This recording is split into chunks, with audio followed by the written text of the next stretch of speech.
Welcome. Thank you for joining us. My name is Sue DeCaro. I'm here with my good friend and colleague Erin Taylor, and today we are interviewing this amazing woman who we have known for over 2 years.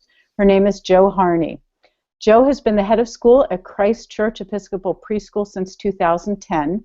Prior to her career in early childhood education, she taught choral and general music for 22 years in kindergarten through 12th schools.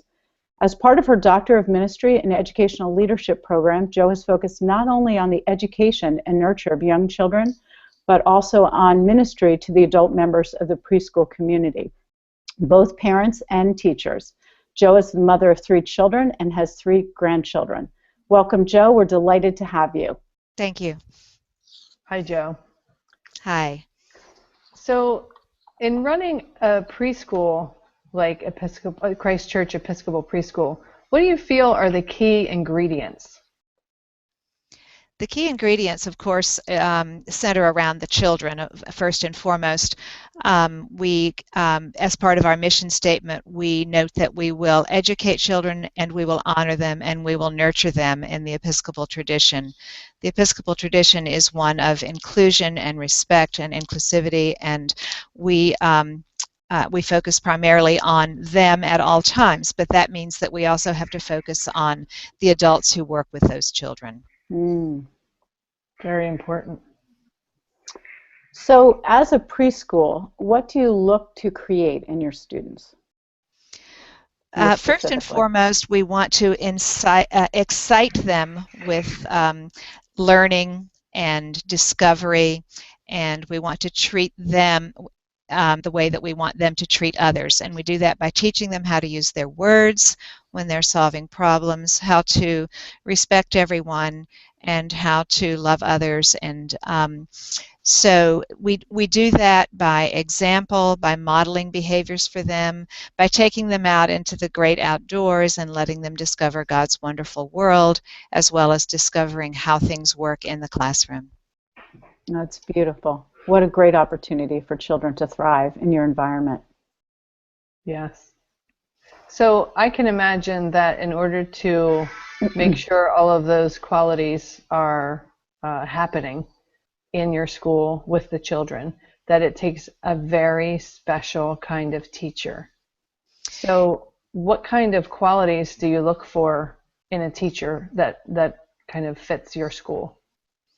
Well, first and foremost, I look for teachers who simply love being with children, and I've been very fortunate in my school to have a group of teachers who have found early childhood education to be a career, not just a pass-through or a stepping stone to something else. These are teachers who have devoted their lives to young children. So when I'm looking to hire a new teacher, I'm looking for someone who comes to me with a commitment that's already evident to children in some other way in their life. Well, and having been in your school and working with both the teachers and the parents, we certainly see in both sides, such a wonderful, dedicated commitment to everything that you do at Christ Church Episcopal Preschool. Thank you. So, can I just jump in here for 1 second, Sue? You sure may. I just wanted to tell our viewers that we actually were working with Jo's teachers a couple weeks ago, and we definitely heard that across the board. The teachers talked about how they've known since they were little that they wanted to teach, and they talked about the teachers who impacted their lives in a positive way and what kind of qualities those teachers had and what they bring to their classrooms. So I thought that was really neat when we were with your teachers. Yeah. So in looking at the things that you've shared with us, what would you say your approach is to classroom management in trying to create and creating everything that you just spoke about? What is the approach to the classroom management for you leading the school as well as for your teachers? We find that a method of inquiry is always helpful in managing a classroom, and that means to constantly be asking the children, what do you mean? What do you need? What do you want? How could you get what you need? How can I help you? By asking questions all the time of young children. We find that often the answers are right there within them. They just may need some guidance. So instead of instructing and giving orders to the classroom constantly in order to maintain some kind of sense of management, we find that it's better if we converse with the children, and especially if we ask the questions. That is fabulous. Wonderful. It really seems like a way to empower them and give them a voice and help them to learn to work through any challenges that come up or struggles that they're having and stuff like that. I believe it does work that way. The children feel like they can speak to a teacher, and they will always be heard and listened to. That trust and safety in the environment that you've created is such a gift to every student that goes there, because Thank trust you. and safety certainly help students to grow, thrive, believe in themselves, and have a voice, as Erin said.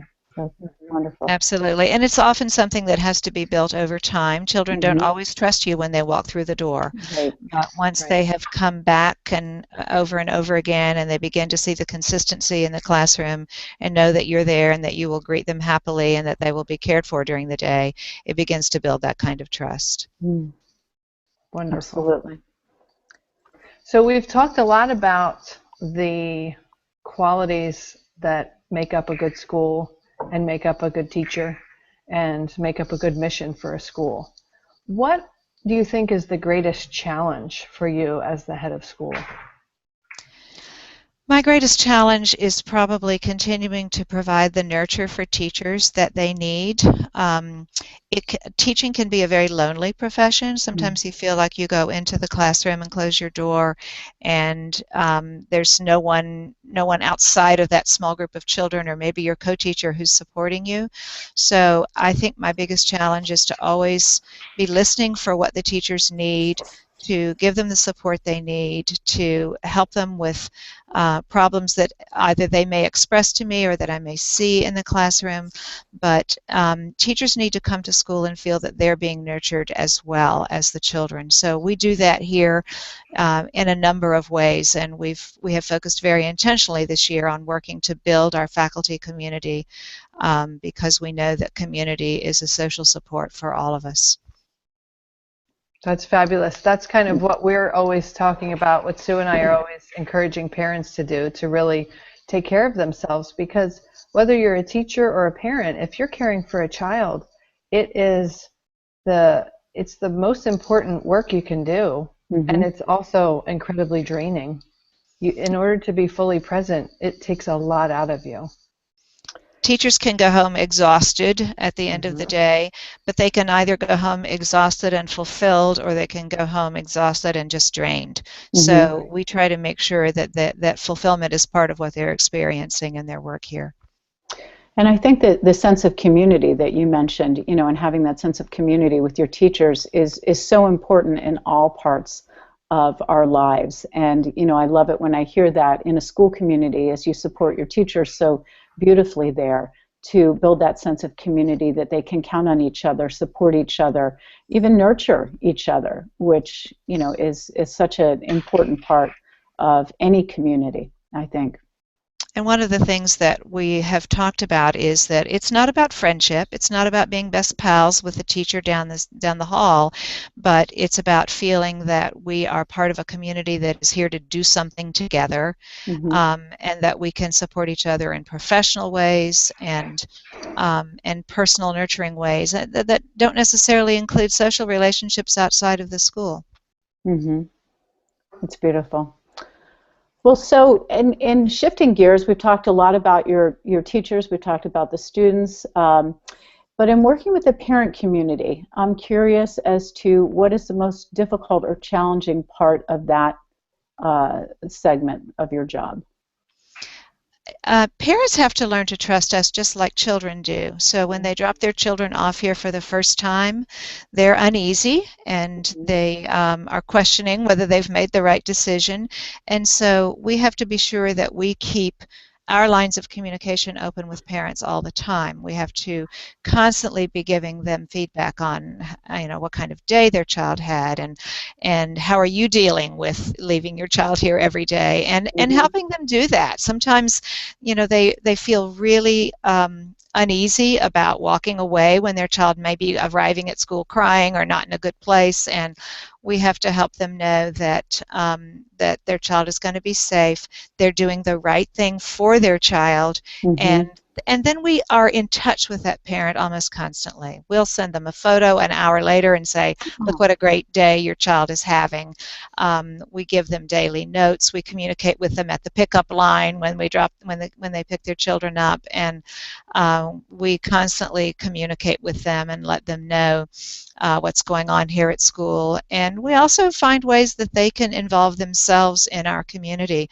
We have a fabulous parent community who is so active in volunteering on behalf of the school, and also volunteering just as a parent group to provide service to the larger Wilmington community. That is fabulous. That's great. I can attest to the parental anxiety.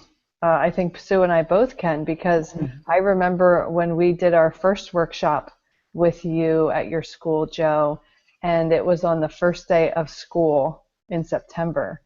And some of the moms who were in the workshop with us were dropping their little ones off for the first time ever at preschool. And there were tears, and there was guilt in the room. And I noticed a lot of the moms kind of having like one ear out the door and kind of saying, oh, well, it must be good. I don't hear tears and crying. I'm feeling a little better. One of the reasons that we have asked you to come on the first day of school the last 2 years is because we know what a difficult day that can be for parents. So just being with other parents that morning and sharing those fears and those tears, and having an opportunity to talk to you and with others about just the reassuring that they need on that day is, we have found to be a strengthening gift to give them on the first day of school. Well, we appreciate having the opportunity to do that, and we have witnessed firsthand the community support that those parents are offering to one another as they stand, somewhat nervously, on that first day of school. There's a sincere community of support and camaraderie in talking through the fears and the feelings that they have as they drink their coffee and wait for us to begin. So it's a beautiful thing. Good. And I think that's a perfect segue, because Jo, I'm sure you know that our company, Building Connected Communities, is all about bringing people together for our children and our world. And having witnessed firsthand the community that you have created for your teachers and your parents and your children, it is just such a nourishing, thriving community, and everyone involved is so fortunate to be a part of it. I feel the same. I feel that I'm very fortunate to be part of a community that is such a close-knit and supportive group. I don't know of another school that has the kind of parent community that we have, in terms of how much they love and support one another. But I am eager to share the kind of work that we do here at our school with other heads of schools and other leaders who are impacting how parents become part of a school community. That's wonderful. And that's also a great segue to my next question. This broadcast will be shared with teachers as well as parents. So if you could pick your top 3 pieces of advice for teachers, and then your top 3 pieces of advice for parents who are, approaching those preschool years, what would they be? Wow. Well, for the parents, I would say choose carefully when you're choosing your school, so that you know that you are leaving your child in a place where you can trust teachers and administration and feel that they're safe.